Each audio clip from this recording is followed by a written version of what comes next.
Hello everyone, आज आपण SYPCom semester 4 cost and works accounting या सब्जेक्टमधील unit number 2 labour cost and payroll illustration number 2 page number 2.71 पाहणार आहे. सर्वात प्रथम आपण क्वेश्चन रीड करून घेऊया. The normal weekly working hours are fixed at 48 in the assembly workshop related to Eden limited Ellora. Eden limited Ellora ही एक कंपनी आहे. त्या कंपनीमध्ये आठवड्याचा जे मिनिमम नॉर्मल तास दिलेले आहेत, 48 तास आपल्याला काम करावं लागणार आहे. म्हणजे 48 तास हे नॉर्मल वर्किंग आहेत, आठवड्याचे तास आहेत. Critical analysis of the time card of Mr. Eli show that during the week ended 13th January 2021, he actually worked for 44 hours of which 4 hours as overtime on a specialized job. म्हणजे त्यांनी असं सांगितलेलं आहे की त्याचा एक specialise job आहे आणि त्यानं 4 तास काय केलेलं आहे, ओव्हरटाईम केलेला आहे. 48 तास हे नॉर्मल आठवड्याचे वीकली आवर्स दिलेले आहेत. म्हणजे कमीत कमी नॉर्मली त्याला 48 तास काम करायचं होतं आठवड्यामध्ये. त्यातले त्यानं काय केलेलं आहे, 44 तास काम केलेलं आहे. आणि 4 तास म्हणजे ह्या 48मधले हे 4 नाही आहेत, हे वेगळे 4 तास आहेत. हे 4 तास त्यानं ओव्हरटाईम केलेलं आहे. But remain idle for the balance of 4 hours due to sudden machines breakdown. त्यांनी असं सांगितलेलं आहे की जे बघा 48 तास त्याला काम करायचं होतं, 48 तास, त्यातलं 44 तास त्यानं काम केलं. पण काय झालं, 44 तासामधून पण 4 तास मशीन ब्रेकडाऊन झालेली होती, म्हणजे बंद झालेली होती. त्याच्यामुळं काय झालं, due to sudden machine breakdown झाल्यामुळे 4 तास त्याचे कमी झालं, काम कमी झालं. म्हणजे 44 तासच त्यानं काम केलं, त्यातले पण 4 तास मशीन ब्रेकडाऊन झाल्यामुळे 4 तास त्यानं काम केलेलं नाही. म्हणजे ॲक्च्युली त्यानं किती तास काम केलं, तर 40 तासच त्यानं काम केलेलं आहे. बघा ॲक्च्युली त्यानं 44 तास काम केलं, त्यातलं 4 तास मशीन ब्रेकडाऊन झाली, म्हणजे 40 hours त्यानं नॉर्मली काम केलेलं आहे. नॉर्मली त्याचे कामाचे तास आहेत 40 तास आणि 4 तास त्याचा ओव्हरटाईम आहे. ह्या 4 तासाचा संबंध ह्याच्यामध्ये पण नाही आणि ह्याच्यामध्ये पण नाही. नॉर्मल त्याला काम करायचं होतं 48 तास, पण त्यानं केलं किती, 44 तास. 44 तासामध्ये पण 4 तास त्याचे काय झालेले होते, मशीन ब्रेकडाऊन झाल्यामुळं 40 तासच त्यानं काम केलेलं आहे.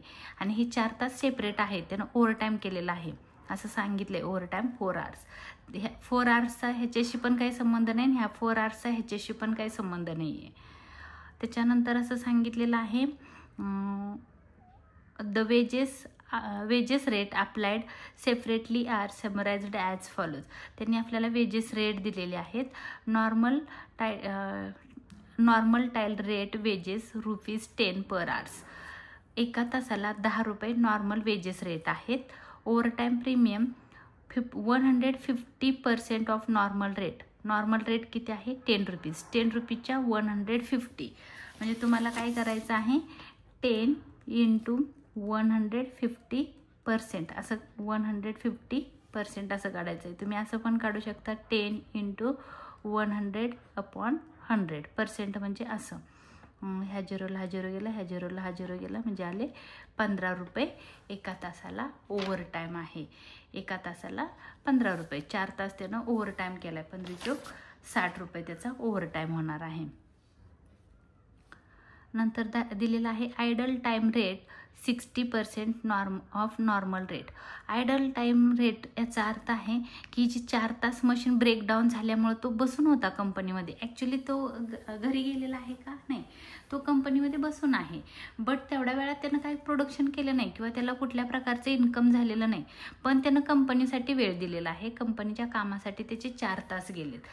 हा त्याचा 4 तासाचा त्या वर्करचा लॉस झालेला आहे आणि कंपनीमध्ये कोणत्याही प्रकारचं आउटपुट झालेलं नाही, त्यामुळे कंपनीचा पण काही प्रॉफिट झालेला नाही 4 तासात. म्हणून हे 4 तास आहेत.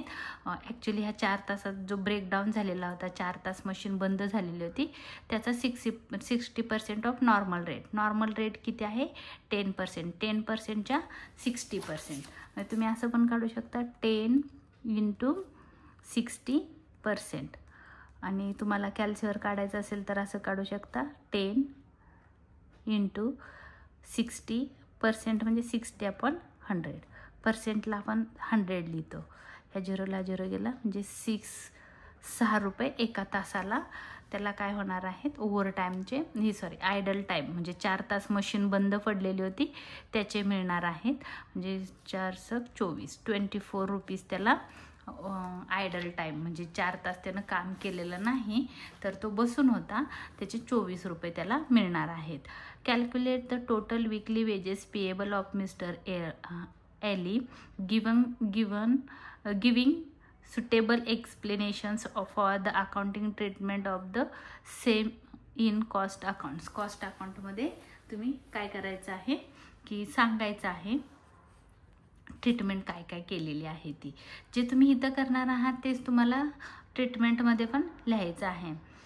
तर आपण सर्वात प्रथम काय करू नॉर्मल रेट काढू. नॉर्मल रेट कसा काढायचा आहे तर 44 तास त्यानं काम केलेलं होतं 48 पैकी. त्यातले पण 4 तास मशीन ब्रेकडाऊन झालेली होती म्हणजे ॲक्च्युली त्यानं 4 तासच काम केलेलं होतं. म्हणून पहिला आपण लिहिणार आहोत इथं normal time rate wedges.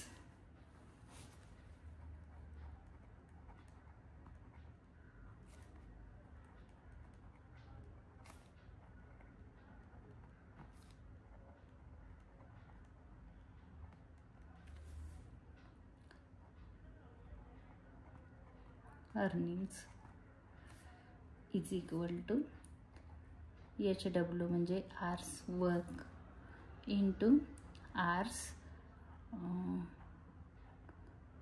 Rate of hours.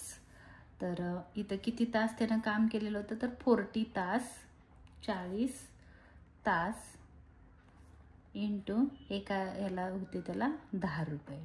एका तासाला नॉर्मल रेट होता 10 रुपये. 40 × 10 रुपीज 400. हा झाला त्याला नॉर्मली एका आठवड्याला त्याला 400 रुपये नॉर्मली वेजेस मिळणार आहेत. त्याच्यानंतर त्यानं काय केलेलं होतं ओव्हर टाईम केलेला होता म्हणून over time premium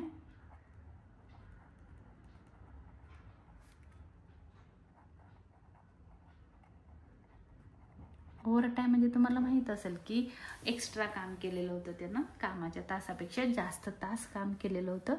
earnings is equal to आता ओव्हर टाईम रेट आपल्याला लिहायचा आहे किती तास त्यानं ओव्हर टाईम केलेला आहे. मग आपण लिहू OHW overtime hours work into overtime rate hours. तर किती तास त्यानं एक्स्ट्रा काम केलेलं होतं क्वेश्चनमध्ये दिलेलं आहे 4 तास ओव्हर टाईम केलेला होता म्हणून आपण लिहिणार आहोत 4 आवर्स इंटू 15 रुपीज. आपण इथं काढलेलं आहे बघा 15 रुपीज काय केलेलं होतं 150% 150% त्यानं काय केलेलं होतं काम रेट दिलेला होता त्याला म्हणून तुम्ही इथं म्हणू शकता ₹15. आता हे 15 कसे आले तर that is to say 150% of ₹10. Of म्हणलं ना की नेहमी लक्षात ठेवा इंटूचं साइन येतं म्हणजे असं येईल बघा 150% इंटू 10 म्हणजे 150 म्हणजे कसं येतं 150/100% म्हणलं की अपॉन 100 येतं इंटू 10. ह्या झिरोला हा झिरो गेला ह्या झिरोला हा झिरो गेला म्हणजे आलं ₹15. तर 15 चोक 60 60 रुपीज त्याला ओव्हर टाईमचे मिळालेले आहेत. त्याच्यानंतर तिसरं दिलेलं आहे आयडल टाईम म्हणजे ज्या वेळेस 4 तास मशीन बंद होती त्याचं पण त्याला पैसे दिलेले आहेत त्याने रेट दिलेला आहे म्हणून आपण म्हणू इथं idle time wedges.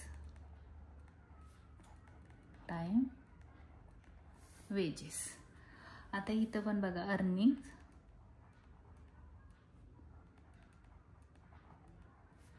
Is equal to idle time into hours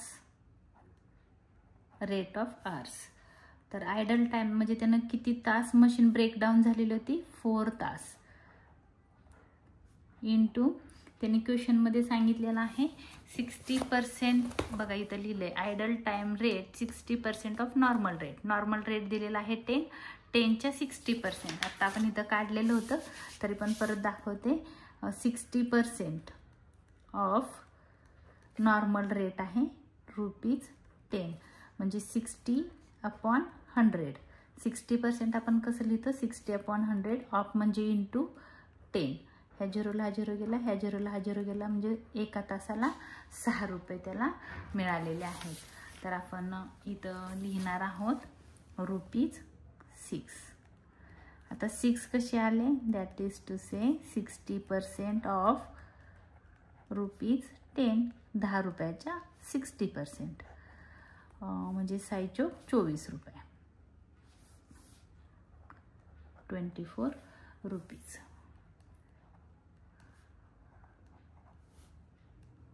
15×60. तर हे झालं. आता आपण याची टोटल करू, त्याला आठवड्याला किती मिळाले. 400 + 60 + 24, 484 एवढं त्याला टोटल वेजेस मिळालेले आहेत. एलीला टोटल मिळालेले आहेत. आता तुम्हाला ह्याच्या पुढं क्वेश्चनमध्ये असं सांगितलेलं आहे की तुम्ही काय करा, जी अकाउंटिंग ट्रीटमेंट आहे कॉस्टमध्ये ती तुम्हाला लिहायची आहे. तर बघा आता आपण इथं काय केलेलं आहे, नॉर्मल त्याला 44 तास काम करायचे होते, पण 4 तास मशीन ब्रेकडाऊन झाली, त्यामुळे त्यानं 40 आवर्सच काम केलेलं आहे. हेच तुम्हाला इथं लिहायचं आहे. त्यांनी इथं accounting treatment of in cost अकाउंट्समध्ये सांगितलेलं आहे. नॉर्मली त्याला वेजेस किती मिळालेले आहेत, तर 400, आणि त्यांनी काय केलेलं होतं, तर त्याचा स्पेशलाइज्ड जॉब असल्यामुळं त्यांना ₹400 त्याला नॉर्मल रेट मिळालेला आहे. आणि इथं असं सांगितलेलं आहे ओव्हर टाईम त्याला ₹60 मिळालेला आहे, कारण त्यांनी 4 तास काम केलेलं होतं. आणि पुढं असं सांगितलेलं आहे की जो त्याचा आयडल टाईम होता तो मशीन ब्रेकडाऊन झाल्यामुळे त्याला एका तासाला 4 तास मशीन ब्रेकडाऊन झालेली होती, ₹6 त्याला एका तासाला मिळणार होते. असे ₹24 त्याला आयडल टाईम म्हणजे मशीन ब्रेकडाऊन झाल्यानंतर ₹24 त्याला मिळालेले आहेत. बट हा प्रॉफिट पण कंपनीच्या प्रॉफिट अँड लॉस अकाउंटला जाईल, कॉस्ट अकाउंटला येणार नाही, कारण ह्या कंपनीच्या दृष्टीनं ना प्रॉफिट आहे ना लॉस आहे म्हणून. तर मग आपल्याला हे इथं लिहायचं आहे, तुम्ही इथून करू शकता. तर हा माझा व्हिडिओ तुम्हाला आवडला असेल तर लाईक करा, शेअर करा, सबस्क्राईब करायला विसरू नका. धन्यवाद.